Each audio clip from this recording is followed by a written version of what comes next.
Selamat tengah malam para pendengar Ria 897. Saya akan teruskan kisah misteri dalam rancangan Misteri Jam 12 di Ria 897 FM. Dan kisah yang ingin saya bacakan kiriman ini datangnya daripada Siti Zanafi. Berkongsi peristiwa pengalaman yang berlaku di salah sebuah pantai di Singapura. Apa kabar Kisi? Apa kabar semua pendengar Misteri Jam 12? Nama Siti Zanafi. Gunakan Siti. Pengalaman saya ini ketika saya berada di salah sebuah pantai di Singapura bersama dengan suami saya Kisi. Saya sebenarnya tidak percaya akan kata-kata petua orang-orang tua. Kalau berbadan dua jangan kita keluar di tempat-tempat yang dikatakan angker. Antaranya adalah tepi pantai. Tapi saya dengan tidak memikirkan nasihat yang diberikan oleh orang-orang tua, saya dengan suami keluar.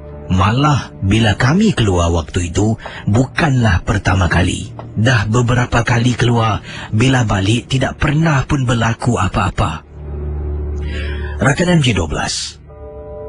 Setelah beberapa kali saya dengan suami keluar pergi tepi pantai, sebenarnya kami ni suka sangat makan di pusat makanan di kawasan Changi. Setelah makan di sana, saya lazim akan ajak suami, katanya Siti. Ajak suami berjalan di tepi pantai, melihat keindahan malam dengan ketenangan. Saya tahu ketenangan ini memang baik untuk saya dan baik untuk anak dalam kandungan. Dah banyak kali cuba buat, tapi tak pernah pun ada gangguan, terkena gangguan. Malah saya pernah dinasihatkan oleh kakak ipar apabila dia mendapat tahu kami kadang kala waktu malam keluar dengan anak kandungan anak yang pertama. Dia menasihatkan saya kalau boleh jangan buat. Tak bagus untuk anak dalam kandungan. Saya pun terus menyampuk. Kak, dah banyak kali kak saya dengan Abang Alim ni keluar, pergi makan, jalan, tepi pantai, duduk berbual. Ini semua pikiran yang karut. Kalau kita fikir kita boleh terkenalah kita. Alhamdulillah, dah banyak kali saya pergi, tak ada apa-apa pun. Siti, bukan bermakna kau tak akan kena. Tunggu masa je Siti. Kau dengarlah cakap aku Siti, sebelum memudaratkan keadaan kau. Casey dan juga pendengar Ria, saya ingat lagi suatu malam saya balik, sedang saya nak tidur, terasa sakit sangat. Perut saya terasa sakit, berbisa dibuatnya. Tanya pada suami mengambilkan ubat untuk saya makan, meredahkan keadaan seketika. Beberapa hari kemudian saya terperanjat apabila saya bangun nak salin pakaian selepas mandi. Saya terperasan bila berdiri depan cermin, perut saya ada bekas 3 jari calah Kisi. Siapa yang mencekau ataupun mencakar perut saya sehinggakan ada kesan 3 cap jari garisan di perut saya yang hamil ketika itu. Pendengar Ria 897, bila ternampak saya tunjukkan suami. Suami pun terkejut. Mustahil Kisi, saya tidur pakai baju. Takkanlah suami saya nak mencakar perut saya. Takkanlah tangan saya nak mencakar perut. Kami diamkan. Kisi, beberapa hari kemudian terasa sakit perut saya. Saya membuat aduan ini kepada ibu saya. Kisi, bila ibu saya suruh saya mengangkat baju sebab dia nak pegang dan tengok perut saya, dia terus istighfar. Astaghfirullahalazim. Bila kau dapat cakaran ni bila kena perut kau? Saya terdiam. Ibu tanya ni bila? 2-3 hari. Kenapa kau tak bilang ibu? Tengok macam biasa je bu. Kenapa bu? Ibu rasa ni ada benda yang tak kena ni. Ini bukan dari kau, bukan dari suami kau. Casey, memang benar Casey. Bila pergi berubat, pakar datang rumah periksa dalam bilik saya. Ada perempuan cantik. Mengikut pakar, saya dengan suami tak nampak. Tapi pakar mengatakan mungkin ada menghuninya. Perempuan cantik, kakak cantik. Erti kata lain Pontianak dalam bilik tidur saya. Kadang-kadang saya rasa perit. Tanya beliau pada saya. Saya mengaku betul perut saya kadang-kadang rasa sakit. Dan Casey, memang benar ada sesuatu dalam bilik. Apabila malamnya saya sedang tidur, nampak imbas-imbasan di pintu bilik seperti ada sesuatu sedang berdiri. Saya terus mendapatkan bantuan dengan segera. Akhirnya berjaya menyelamatkan keadaan Casey. Tapi macam biasalah, kena marah berbakul-bakul dengan ibu saya, dengan kakak ipar. Tapi ini satu tabiat yang saya tak boleh hindari. Mesti nak keluar. Waktu malam mesti nak berjalan. Itulah kata orang, kalau orang hamil ni macam-macam yang dia nak makan, macam-macam yang dia nak buat. Saya ni suka keluar malam. Tapi kalau keluar malam setakat makan, dah tak lagi jalan-jalan tepi pantai. Terima kasih Casey. Juga selamat tengah malam. Kita teruskan dengan kisah kiriman selanjutnya daripada rakan kita. Assalamualaikum Casey dan para pendengar Ria. Saya, katanya di sini, bernama Rahimi. Berasal dari seberang tambak. Saya merupakan seorang peminat MJ12 di daerah Tanjung Malim, Perak. Saya selalu mendengar Misteri Jam 12 di saluran YouTube atau aplikasi radio. Dan saya ingin berkongsi pengalaman di rumah teres di Tanjung Malim. Dan kisahnya begini. Ini adalah satu gangguan berlaku di kawasan perumahan di kawasan Tanjung Malim. Casey, saya adalah seorang pelajar tamat pengajian kini. Membuat praktikal kami bertiga mendapat rumah sewa yang sangat murah. Tapi rumah yang kami sewa tiada sebarang gangguan. Kami bersama dua sahabat. Saya dan sahabat saya, dua orang iaitu Sani dan Fami, duduk di bilik berasingan.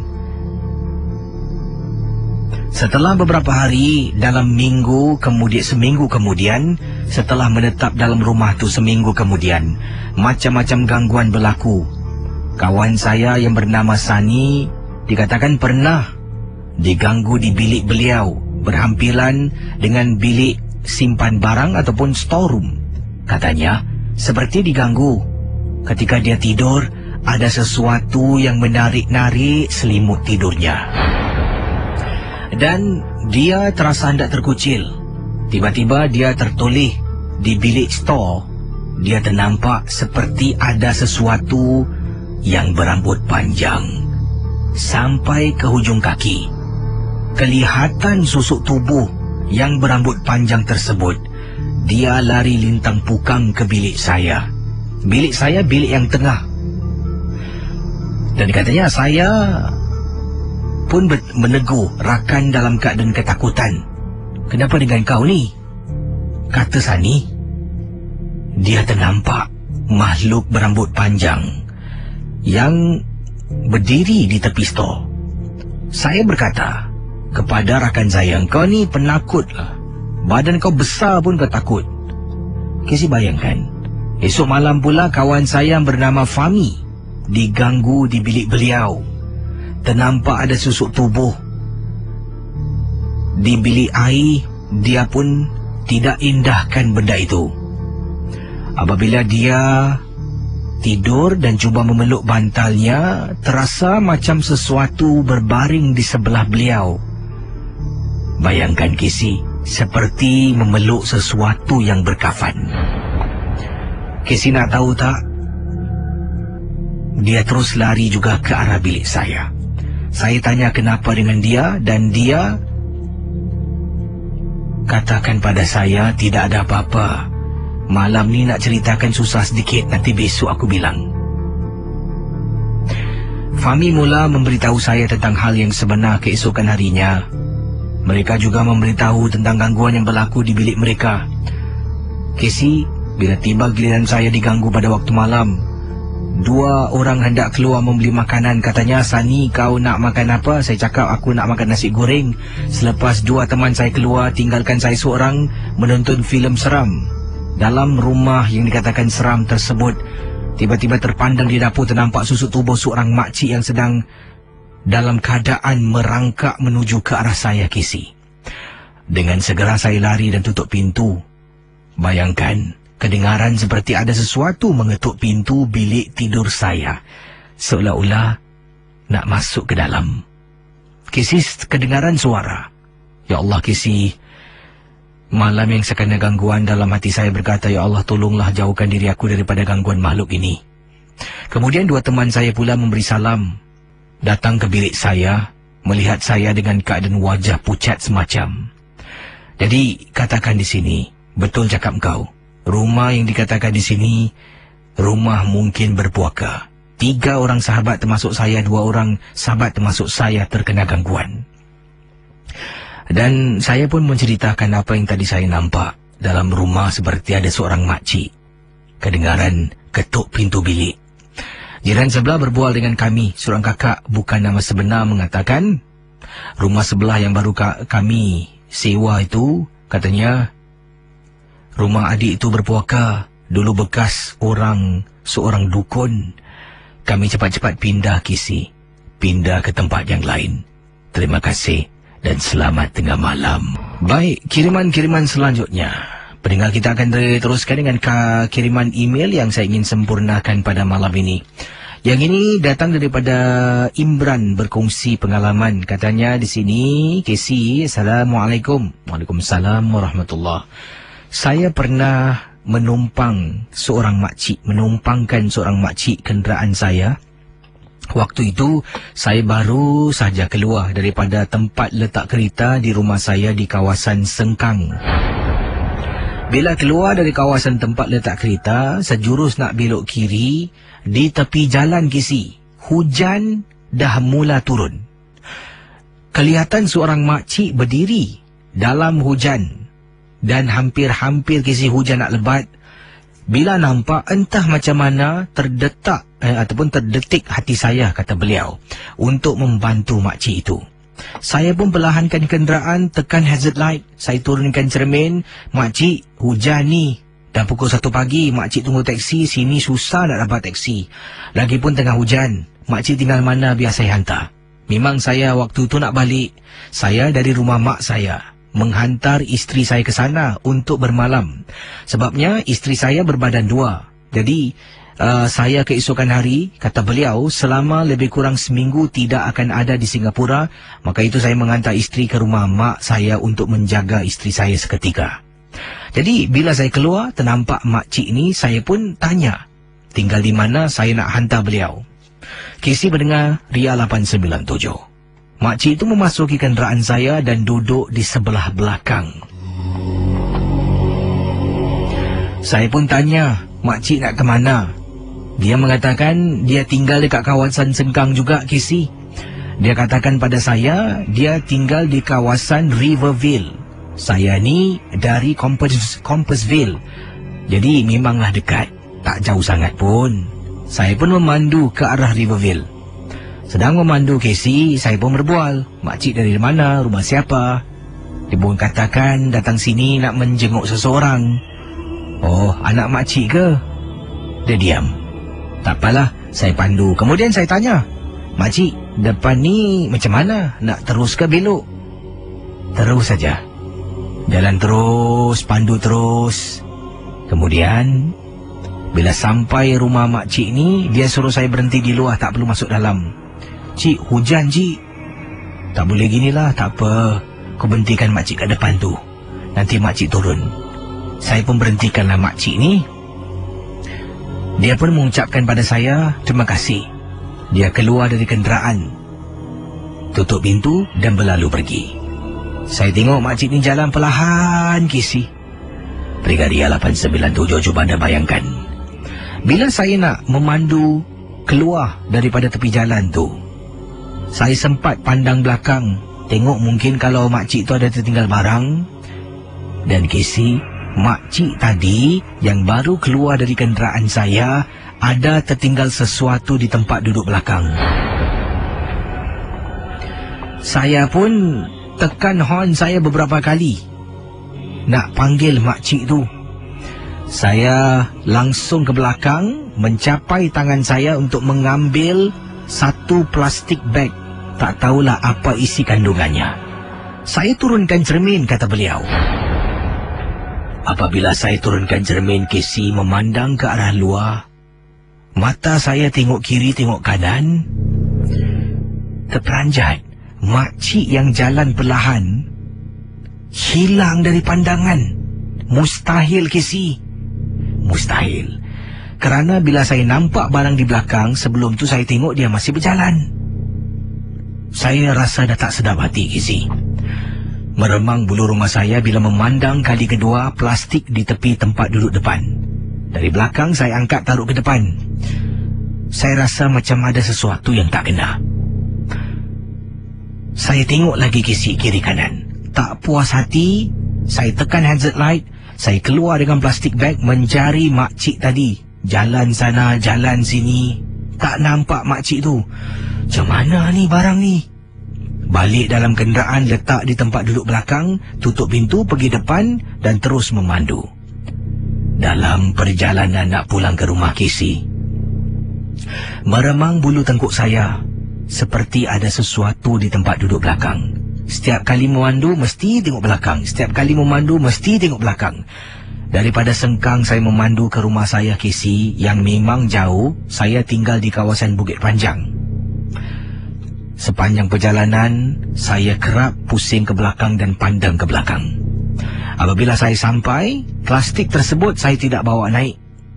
Jadi, dari rumah saya di Bukit Panjang ni, rumah saya di tingkat 5. Dari tingkap dapur boleh nampak tempat letak kereta bertingkat. Sampai di rumah, saya pergi ke dapur untuk cuci tangan, cuci kaki, berus gigi. Kemudian saya ke dapur. Berdiri sekejap di tingkap dapur.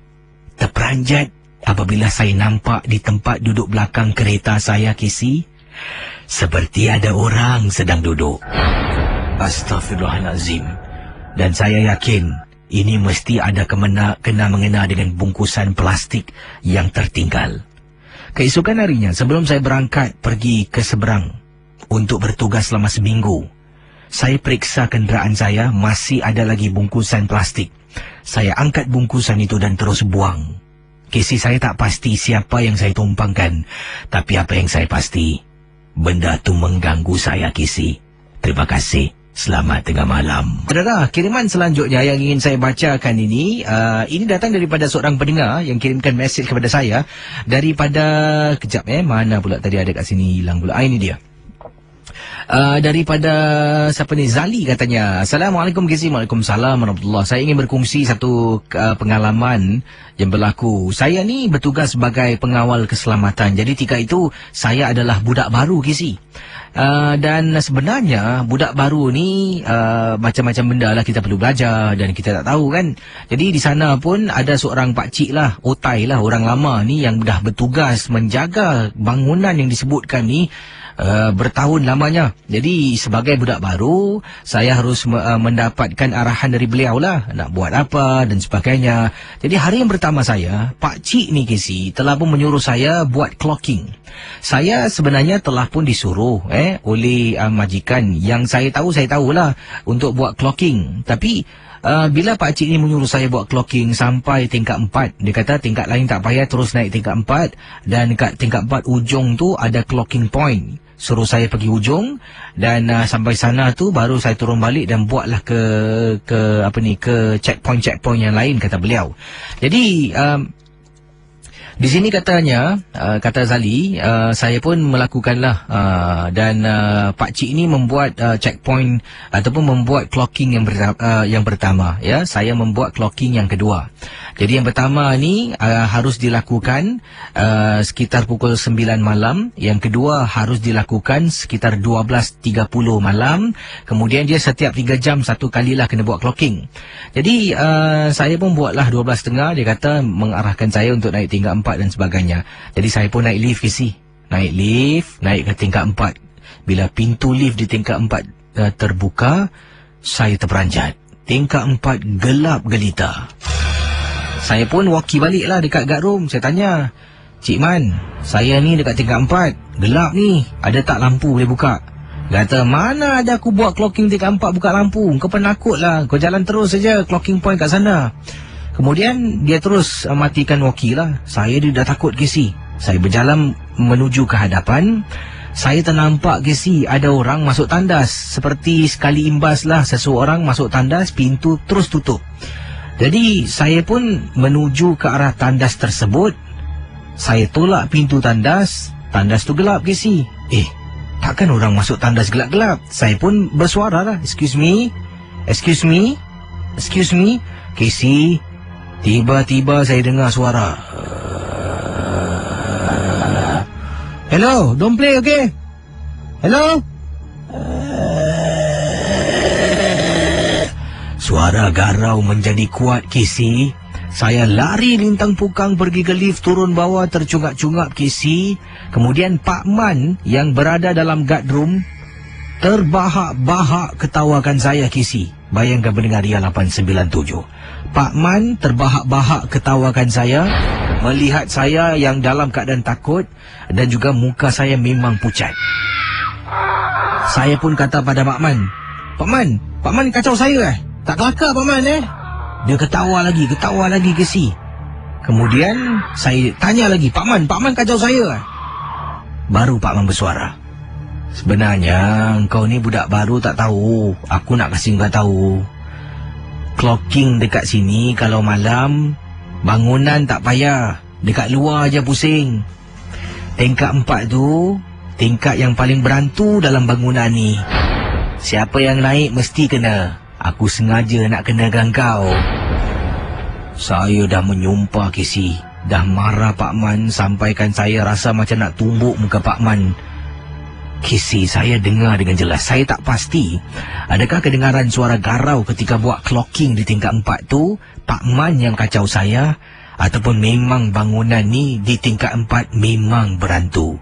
Tapi setelah kejadian itu memang benar Casey, takkan naik lagi lah tingkat 4. Terima kasih dan selamat tengah malam. Pendengar Ria 897, kalau anda dalam keadaan zali, Pak Man, iyalah, Pak Man buat anda macam tu lah, dia dah tak, mungkin Pak Man dah tahu tingkat 4 tu memanglah ada kes-kes sarkis, jadi Pak Man pun dengan sengajanya, kau naik tingkat 4 buat clocking, awak naik atas, ternampak terkena gangguan. Apakah reaksi anda? Bagaimana agaknya? Reaksi anda, kalau anda kena tipu dengan Pak Man, memang dia nak menakutkan anda. Yalah. Baik, kiriman selanjutnya cakap tentang Pak Man dengan kedengaran suara yang garau ni. Ada kiriman SMS yang saya juga baru terima di sini. Datangnya daripada Wak Nurma. Katanya Wak Nurma, Assalamualaikum Kisi. Waalaikumsalam. Wak Nurma ada kisah yang ringkas nak ceritakan. Malam-malam hari Wak Nurma berada di rumah menantulah. Wak Nurma bermalam di sana kerana keesokan paginya Wak Nurma anak dengan menantu nak pergi ke seberang bercuti ke Kuala Lumpur selama 3 hari 2 malam. Jadi malamnya Wak Nurma ni nak berangkat naik kereta. Adalah Wak Nurma goreng-goreng sikit lah, jemput-jemput cemil-cemilan, nak bungkus, masuk dalam bekas dan bawa bersamalah. Jadi dalam kenderaan yang perjalanan yang memakan lebih kurang 6 jam tu, ada jugalah makanan yang boleh dinikmati. Tak tahu pula Kisi, tempat rumah menantu dengan anak ni ada sesuatu yang tak kena. Jadi sedang Wak Nurma goreng jemput-jemput di kawasan dapur ni, tiba-tiba terdengar sesuatu tau dekat tingkap. Mula-mula dengar macam bunyi tek, kata beliau lah. Jadi pusing tengok di tingkap tu tak ada apa-apa. Dengar lagi bunyi tek, tak ada apa-apa lagi. Buat bodoh lah, goreng lagi. Sedang goreng, tiba-tiba dengar suara. Kisi, bunyi suara garau Kisi. Terus meremang bulu rumah. Wak Nurma mula membaca surah-surah tertentu untuk menenangkan hati yang sedang takut. Sambil goreng lagi, Kisi dengar lagi bunyi suara garau, tapi tak nampak apa-apa, cuma dengar suara saja. Tak apa, kuatkan semangat, lepas dah goreng semua, simpan barang. Kemudian pagi itulah subuh, sebab kita nak keluar selepas subuh sekitar pukul 6.30 pagi. Jadi dah bangun, dah solat dan nak keluar. Dalam perjalanan tu Wak Nurma nak tutup tingkap dapur anak. Ternampak pula atas tingkap ni ada bungkusan warna kuning tau yang diikat pada jendela. Nak tanya anak, tak baik pula depan menantu kan. Nanti takutlah ada apa-apa selisih faham. Wak Norma pun buat bodoh, tarik tingkap dan tutup tingkap. Dalam perjalanan sampai saja Johor nak top up minyak kisi, Wak Norma pun tarik anak ke tepi dan tanya. Jadi tanya anak apa yang tergantung warna kuning dekat tingkap bilik tingkap dapur. Anak pun menceritakan kisahnya begini. Katanya, beberapa bulan yang lalu, di belakang tingkap dapur rumahnya, ada seorang warga Cina terjun diri. Dan sejak warga Cina tu terjun diri mati di belakang rumah, macam-macam benda berlaku dekat tingkap dapur. Dengar suara, nampak-nampak, anak dengan isteri sampai takut nak pergi dapur. Mereka terpaksa malam hari gunakan tandas dalam bilik. Sebab itulah berjumpa dengan seseorang, iaitu pakcik kepada isteri anak Wak Norma. Pakcik itu telah pun memberikan bungkusan ini ikat dengan kain kuning, letak atas tingkap. Lepas tu tak ada apa-apa. Memang kisi tak ada apa-apa, mereka tak kena. Tapi Wak Norma yang kena gangguan. Jadi Wak Norma pun cakap, semalam bila mak tengah goreng jemput-jemput dekat tingkap bilik dengar suara garau. Ya ke mak dengar? Dengar. Aku rasa kau pergi buang tu sudah. Kisi, anak tak nak buang, katanya nanti isteri kecil hati. Terpaksalah Wak Norma diamkan saja. Tapi memang seram Kisi. Bila dengar sedang goreng jemput-jemput, suara garau mengganggu Wak Norma. Terima kasih. Dan juga selamat tengah malam, Kisi. Dengar yang 897, awal tadi saya tanya tentang telata yang dilakukan oleh Pak Man tadi tu yang menakutkan rakan kita Zali. Jadi ada kata Nur Hisham ni di Facebook Ria, kalau saya Kisi saya tumbuk je Pak Man tu. Dan ramai yang like Togok Lot kata like Siti Sanchez kata like, Angkara Hati Terluka pun kata like kalau nak tumbuk Pak Man tu jangan polis kes nanti baik-baik bertugas terpaksa duduk dalam sel. Aniaya betul Pak Man ni kalau orang baru pun bilang sudahlah, kalau dia tak percaya dia punya pasal lah. Betul kata Zulkifli Abdul Rahim kadang-kadang memang macam tu tingkat 4 ni kau jangan naik tapi tetap tak percaya. Betul ke Pak Man? Betul ke Pak Man? Daripada dia banyak songeng, kau pergilah tingkat 4 sendiri. Dah terkena baru okey. Kau dah tahu kan? Bagus. Jadi bagaimana ada yang kata kat sini sian Zali apa ni begung Pak Man tu marah betul Yang ini Kesi, kalau gua Kesi penumbukan aja gua kasih campur sepak terajang baru Pak Man tahu yang gua ni gangster kampung dusun, Angkara Hati Terluka, macam-macam. Jadi bagaimana agaknya kisah yang tadi Yang tadi tu kisah daripada Wak Norma memang sesuatu yang mungkin cukup unik beliau kena gangguan dan sebelum tu bila dia tarik anak dia bagus. Cara yang Wak Norma lakukan ni kita boleh belajar lah. Ya, sebagai walaupun anda seorang ibu ada hak atas anak anda, tapi anda pastinya harus diplomatik sedikit lah. Kalau nak tegur anak tu mungkin jangan depan menantu mengaibkan beliau ataupun nak buat perkara-perkara tertentu, nak marah anak pun jangan depan menantu. Jadi supaya dapat dua-dua ni tak dah diaibkan. Jadi dia tarik anak dia tepi, bila di stesen minyak seberang tambak dia tanya, kau pergi pasang tangkal dekat tingkat dapur kau, rumah kau apasal? Jadi anak pun dengan rela hati dapat menerangkan. Mungkin kalau depan isteri tu dia nak terangkan susah sedikit lah. Sebab pakcik saudara isteri yang telah pun memberikan barang tersebut kan. Dan ini boleh memecah belahkan keluarga. Jadi dia tanya, ibunya tanya dengan baik di belakang isteri, dan anak pun menjelaskan, oh tak, dia gini-gini dulu, rumah dia, belakang rumah ada orang dah terjun diri mati. Kemudian macam-macam benda berlaku. Satu contoh yang baik lah kalau kita pandang dari sudut yang itu Baik, terima kasih bagi anda yang memantau Facebook Ria, dan pada semua sekali lagi salam ma'al hijrah 1434. Semoga tahun baru hijrah yang baru ini akan menyempurnakan hidup kita sebagai seorang seorang mungkin ayah ke, seorang anak ke, seorang suami, seorang isteri, seorang pelajar, seorang pekerja yang lebih baik lagi lah. Ada yang minta saya untuk kendalikan MG12 3 jam. Ada juga yang kirimkan kisi kalau boleh buatlah 4 jam. Jadi pukul 5 kisi boleh berhenti, bolehlah masuk azan subuh, selepas tu solat subuh ramai-ramai. Macam-macam lah saranan. Suruh buat MG12. Apa kata kalau saya buka satu rancangan radio, mungkin nama radio tu kita panggil Radio Misteri. Dari pagi sampai malam semua cerita hantu, orang kena rasuk masuk dalam. Orang kena berubat, dia baca-baca, mungkin orang yang apa semualah, awak buka radio je kena. Oh, ini sesi perubatan, seorang kena sampuk, kena rasuk. Hot tu radio. Apalah 2 jam. Dulu MG12 1 jam saja. Bila ada permintaan, buat 2 jam. Sekarang nak minta permintaan 3 jam. Lama-lama 4 jam, 10 jam MG12. Okeylah, kalau 2 jam tu dah memadai lah kirakan. Okey. Terima kasih bagi anda yang minat sangat dengan rancangan ini, dan kerana anda yang menyokong, yang mendengar, yang juga telah pun membeli khususnya produk-produk seperti MG12 DVD Kronik yang dah pun mendapatkan tiket tahun lepas lah untuk konsert yang berlaku awal tahun ini, konsert Misteri jam 12 Jangan Takut Hantu. Kerana sokongan anda ini semualah yang begitu jitu. Rancangan ini merupakan rancangan nombor 1 di Ria 897 dan rancangan nombor 1 pada waktu malam. Terima kasih. Tanpa anda, sokongan anda tidak akanlah terlaksana, tercapailah impian cita-cita. Baik, dengan pengalaman anda inilah membuat rancangan ini cukup menarik. Saya hanya menyampaikan saja. Kisah anda beri, saya sampaikan. Jadi kisah yang menariklah akan berlaku yang disampaikanlah. Kisah yang kurang menariklah kisahnya. Jadi setiap malam tugas saya adalah memilih kiriman email yang baik daripada banyak yang dikirimkan setiap hari.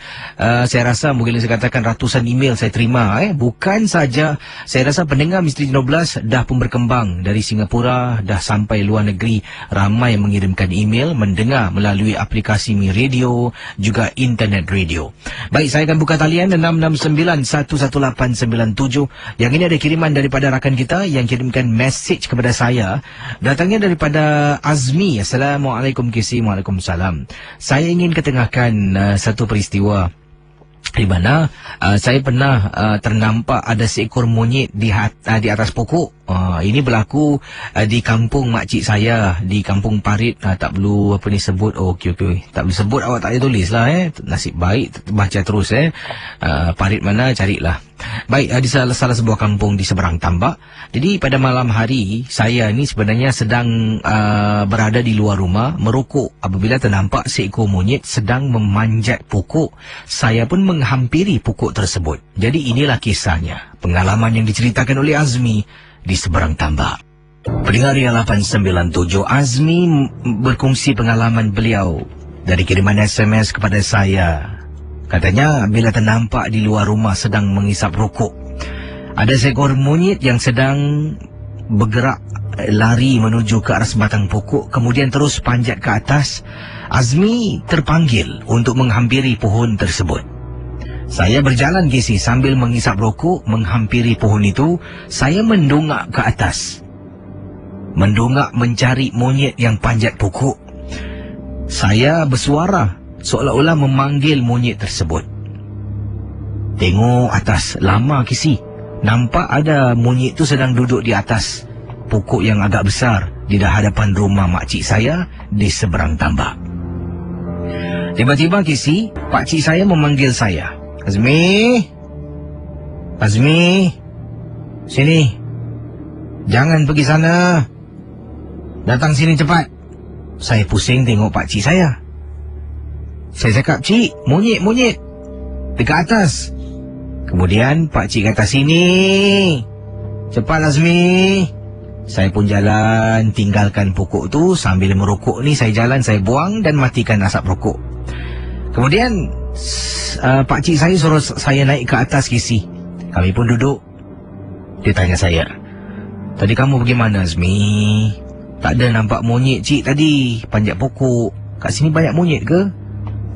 Entahlah, aku duduk sini dah bertahun dah, tak pernah nampak monyet. Ayam, kambing, banyaklah. Betul cik, tadi saya nampak monyet. Dahlah, kau jangan pergi lagi. Lain kali kau nampak apa-apa kat kampung ni, kau duduk diam-diam sudah. Saya tanya lagi, cik tak nampak ke monyet atas pokok tadi? Sudahlah, jangan. Kemudian makcik saya sampuk. Azmi, maklum minta maaf, tapi maklum rasa yang kau nampak tu bukan monyet. Saya terdiam. Maksud, tak apalah, kau jangan banyak soal lagi. Jangan menegur-negur lagi. Ya, lain kali kau nak merokok kat luar, nampak apa-apa, kau jangan kejar, kau jangan tengok. Tengok lain sudah. Pendengar Ria 897. Jadi, diteruskan pengalaman Azmi terpinga-pinga. Bila balik ke Singapura, baru ibunya ceritakan tentang sebenarnya apa yang dimaksudkan oleh maklum dan pakciknya. Yang Azmi nampak tu bukan monyet. Adalah benda lain, tapi yang tidak ingin diceritakan juga oleh ibunya kepada Azmi. Terima kasih Casey kerana sudi berkongsi kisah saya yang tidak seberapa ini. Harap pendengar terhibur dengan pengalaman yang sedikit saya alami di seberang tambak. Selamat tengah malam Casey. Baik, kita teruskan dengan pengalaman-pengalaman anda ya. Macam-macam kisah malam ini. Ada juga kiriman email yang saya terima. Datangnya daripada Badri. Katanya, apa khabar Casey? Khabar baik. Nama saya Badri. Saya ingin berkongsi peristiwa yang berlaku pada isteri saya. Malam-malam hari Casey, isteri saya telefon. Saya berada di rumah. Isteri saya bertugas shift malam. Tiba-tiba telefon dan berbisik-bisik dengan saya. Jadi apa yang berlaku, isteri saya ni bila berehat, dia terlampau mengantuk sangat. Rakan-rakan yang lain semua pergi ke kantin untuk makan. Tapi isteri saya memilih untuk berehat di changing room. Di tempat isteri saya bertugas, ada locker room dan changing room. Di changing room ni ada satu sofa. Di situlah dia baring. Di changing room tu juga ada banyak sangat almari-almari yang digunakan untuk menyimpan barang-barang peribadi lah pekerja-pekerja di sana. Sedang isteri saya baring ni dalam keadaan bilik changing room yang gelap, kata beliau. Isteri saya tiba-tiba terdengar bunyi bising. Dia terbangun dari tidurnya apabila dia terperasan di atas almari tersebut kelihatan seperti ada sesuatu sedang menyangkung. Isteri saya ternampak, dia terperanjat lalu dia miringkan badan memandang ke arah sofa belakangnya tu. Dia terus keluarkan telefon, dia telefon saya untuk temankan beliau. Abang temankan saya, bang. Saya pun tanya, kenapa dengan awak ni bisik-bisik dengan saya? Bang, saya takut, bang, temankan saya. Saya tanya lagi, takut dengan apa? Casey, sedang saya berbual dengan isteri berbisik ni. Saya tak dapat dengar apa yang diceritakan oleh isteri. Saya dengar sesuatu dekat belakang isteri, seperti ada perempuan menyanyi. Bunyinya serupa seperti sound effect yang Casey pernah putarkan dalam rancangan MJ12. Bila kedengaran bunyi itu, saya tersenyap dan saya kata pada isteri, awak lebih baik keluar. Awak dekat mana ni? Saya dalam locker room, bang, tengah baring. Saya tak tahu nak keluar, bang, takut, bang, kata isteri saya berbisik. Kemudian saya suruh isteri saya telefon kawan beliau untuk tolong dia masuk ke dalam dan jemput dia keluar. Jadi Casey, isteri saya kata dia takut nak letak telefon. Jadi macam mana sekarang? Akhirnya saya suruh isteri saya hidupkan loudspeaker. Saya membaca surah. Isteri saya dengan perlahan bangun, tidak mendongak, dan terus jalan menuju ke arah pintu dan keluar dari kawasan locker room tersebut. Casey, bila dah keluar, isteri saya terjungak-jungak nafas. Kerana bila dia jalan, dia tahan nafas, takut. Sampai di luar terjungak-jungak, dia terima kasih dan minta maaf kerana mengganggu saya sebab saya kerja pagi. Saya kata, tak ada apa-apa. Yang penting awak selamat. Itulah pengalamannya Casey, terima kasih. Dan selamat tengah malam. Untuk pengetahuan Casey, kisah ini berlaku di salah sebuah factory. Tak perlu saya sebutkan tak apalah, terima kasih. Kita teruskan misteri jam 12 pada pagi ini. Kita ada Cik Rashid. Apa khabar Cik Rashid? Abang khabar Casey baik. Baik, Cik Rashid bawa panggilan dari mana ni? Dari Bukit Miras. Ada pengalaman tentang apa Cik Rashid? Silakan. Pengalaman minggu lepas lah. Silakan. Dulu kan saya biasa main band kan. Dulu band group lah. Jadi satu masa ni saya dah tak main lagi lah. Tiba-tiba satu malam tu Saya tengah dengar rancangan Casey tu. Saya telefon saya. Pak Cik Asyik. Boleh tolong bawa tak? Ini ada namanya. Orang nak ajak main band lah 20 apa bulan lah. Saya dah lupa lah. Dia nak ajak main band. Ini Nana kata dia. Nana macam mana Nana tahu nombor telefon Cik Asyik? Saya minta orang. Cari Casey. Kira okey. Nana dekat mana? Nana dekat TV atas 23 kan. Habis saya taruh telefon tu. Saya tunggu bawah. Tak ada orang, Wis. Saya tunggu tak ada orang. Alamak, Wis. Saya cakap, betul. Saya cakap, mana si Nana? Tapi saya tanya kawan saya. Awak nampak tu perempuan tak si Nana? Saya telefon dia. Tak ada orang sini. Satu orang pun tak ada dia. Itu pengalaman saya sini.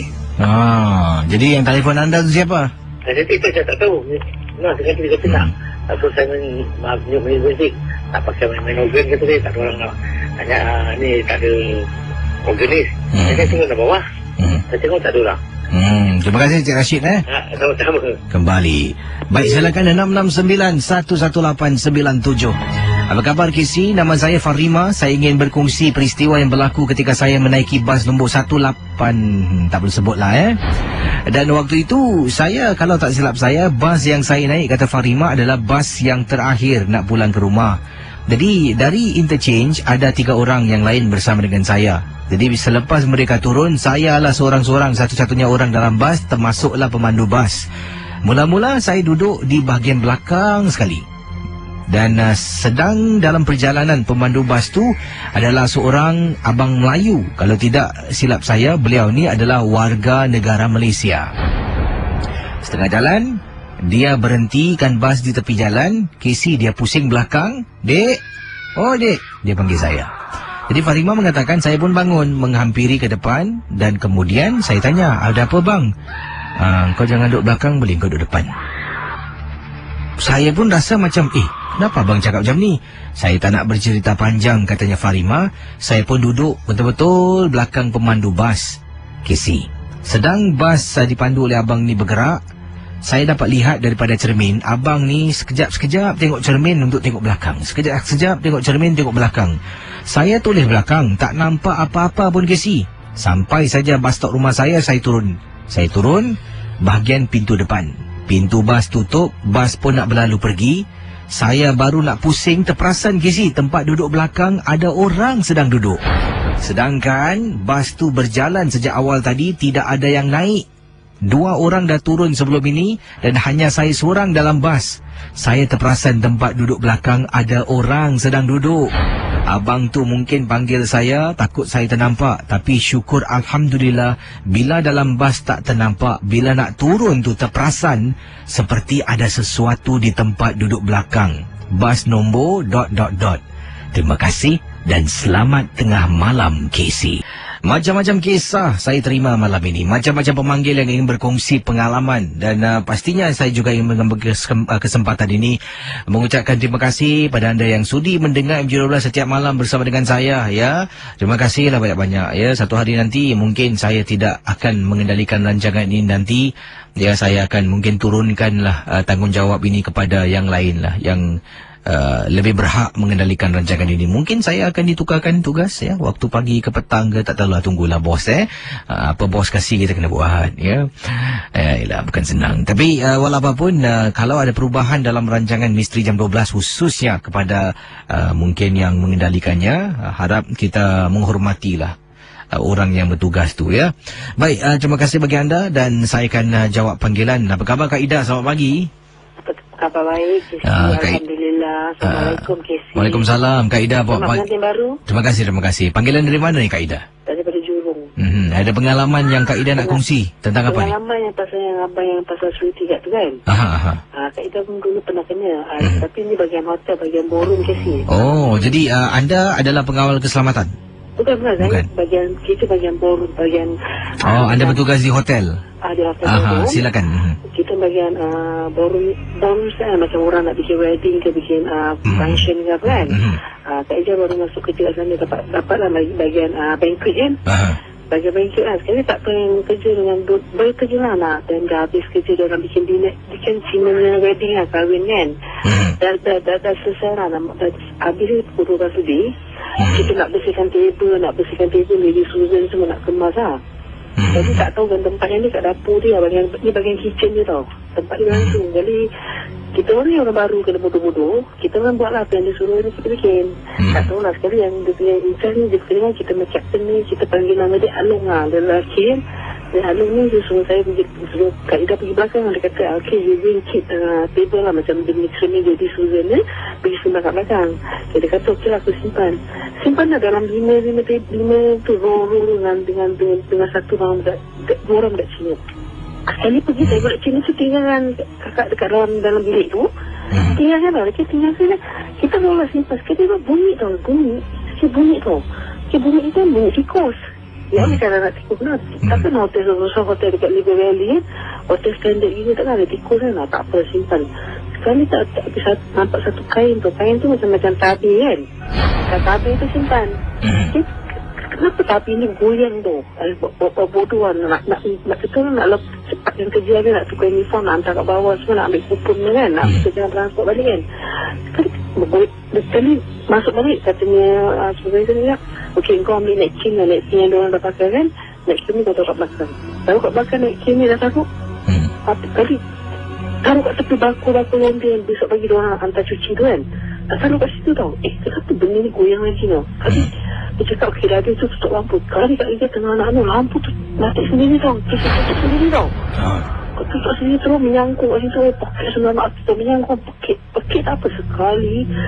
Bukakan kirai tabir tu. Kat dia buka. Apa tidak, budak kecil tengah menyangkut kat situ.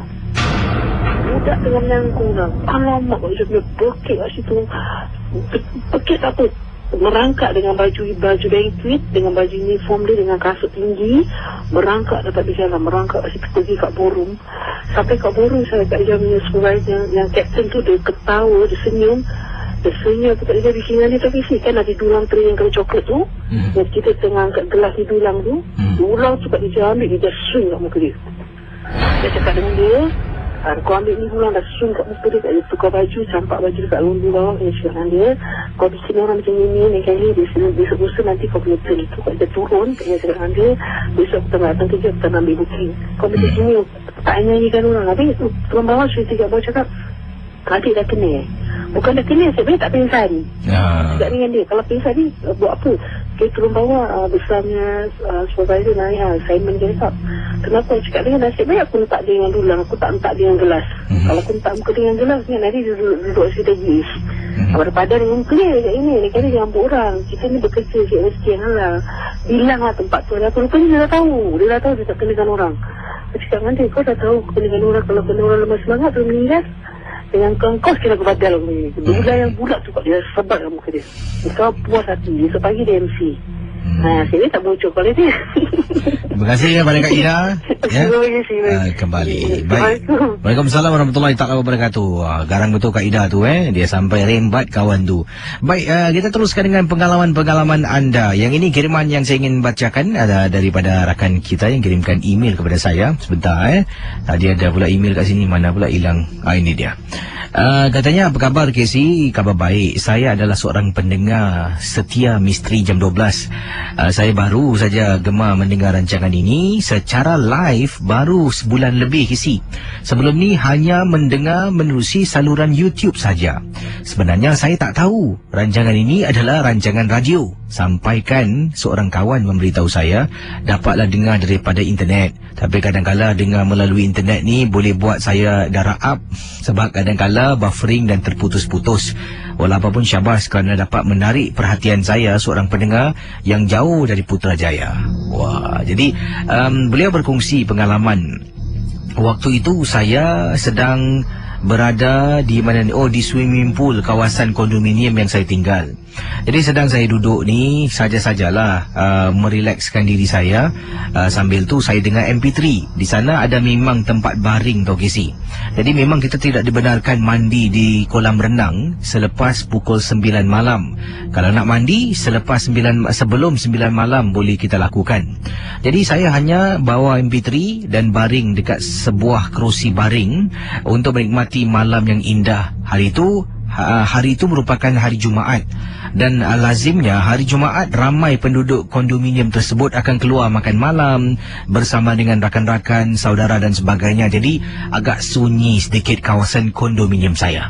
Dari mana-mana saya baring ni Casey, saya boleh pandang di hadapan ada satu lagi unit blok yang besar. Jadi di tingkat 2 blok tersebut ada sebuah rumah ni. Tingkap biliknya tertutup. Tapi nampak Casey, dari mana saya baring, nampak kelihatan ada beberapa kali orang berdiri, kemudian dia hilang. Dia berdiri, dia hilang. Jadi entah macam mana, sedang saya baring ni sambil dengar lagu melalui MP3 player yang saya bawa bersama, saya tertidur. Kemudian beberapa minit kemudian saya rasa saya tersadar terbangun. Bila terbangun, terperanjat nampak ada seorang makcik yang sedang berdiri di tingkap bilik yang sama saya pandang awal tadi. Saya bangun, terus saya tengok jam. Ya Allah Casey, dah hampir sejam lebih rupanya. Ingatkan beberapa minit. Sejam lebih saya terlelapkan mata. Dengan segera saya bangun. Dan bila bangun, pandang lagi di tingkap yang sama, makcik tadi hilang. Tak apalah. Saya pun nak pulang ke rumah. Dalam perjalanan nak pulang tu, nak pergi ke blok saya lah, saya terlupa pula tertinggal MP3 player punya cover. Kena patah balik Casey dekat tepi swimming pool. Bila saya jalan menuju ke arah swimming pool kolam renang tu, tiba-tiba rasa seram sejuk meremang bulu rumah saya. Dari jauh saya lihat tempat duduk yang saya gunakan tadi ada orang sedang duduk. Casey, seorang makcik tua. Takkan makcik yang tadi aku nampak dekat atas sekejap nak turun ke bawah? Tak apalah, saya pun menghampiri. Semakin dekat, semakin rasa wangi sangat. Boleh bau harum Casey kawasan swimming pool tempat kondominium saya tinggal. Saya batalkan niat Casey kerana firasat saya mengatakan ada sesuatu yang tak kena. Saya patah balik dan tinggalkan kawasan itu. Terus pulang ke rumah. Casey, saya rasa mungkin ada sesuatu dan yang saya nampak tu mungkin bukan manusia. Sebab perasaan takut saya menjadi-jadi ketika malam tersebut. Terima kasih dan selamat tengah malam dari pendengar Misteri Jam 12 di Putrajaya. Terima kasih bagi anda semua yang sedang bersama dengan kami. Saya jumpa anda esok.